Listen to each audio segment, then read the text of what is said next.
Do you remember how summers were back in the old days? I remember them lasting for an eternity. The blistering sun was relentless and the days were never-ending. Every day was infused with the heady scent of coconut sun lotion and hot, sweaty bodies, and wherever you looked, there were guys wandering around with their tops off. Hours spent on the beach topping up your tan until you glowed. Then long, hot evenings in the pub garden, tops sticking to overheated bodies as you drank cold beer until it finally got dark late into the night. Somehow, today's summers never seem to match up to the old days. There's something magical, almost mythical, about summers past, and my favourite one was no different. Of course, there was a boy involved. All the best summers involve sultry nights of heated passion, the empty days stretching out before you, heavy and ripe with possibility.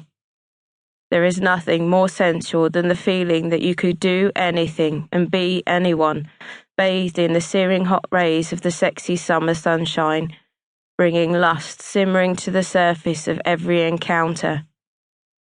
I'm sure you can remember your magical summer. Let me tell you how mine started. 18th of July, 1997. It's another glorious hot day in the little seaside village where I live. You can smell the tourists as they walk up and down the high street, coconut sun cream and sweat. The pubs are heaving, people spilling outside into the sunshine, laughing, smoking and drinking cold beer. I'm waiting for my best friend Danny to finish her shift, perched on the wall outside the cafe with an ice lolly, watching a guy sticking up a poster on the bus stop. He finishes, and I try to get a look at what he's put up, the vibrant colours of the poster catching my eye. Butcher's Funfair, it says, in bright yellow letters on a turquoise background. Thursday the 19th to Sunday the 22nd of July. All rides half price on Thursday.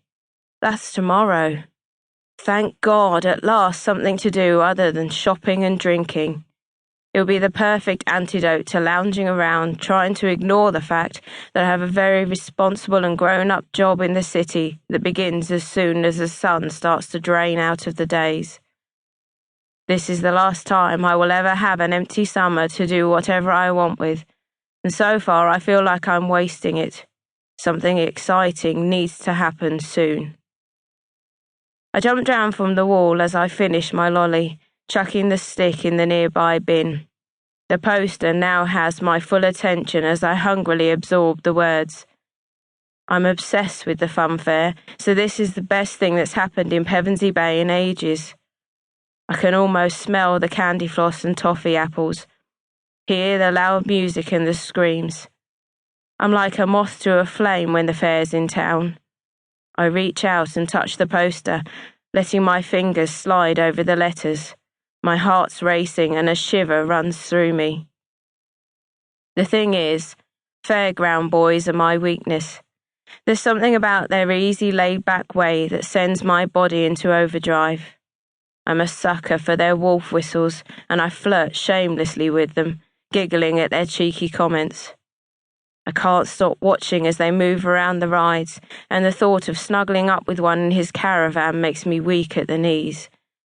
My friends think I'm insane, but I don't care.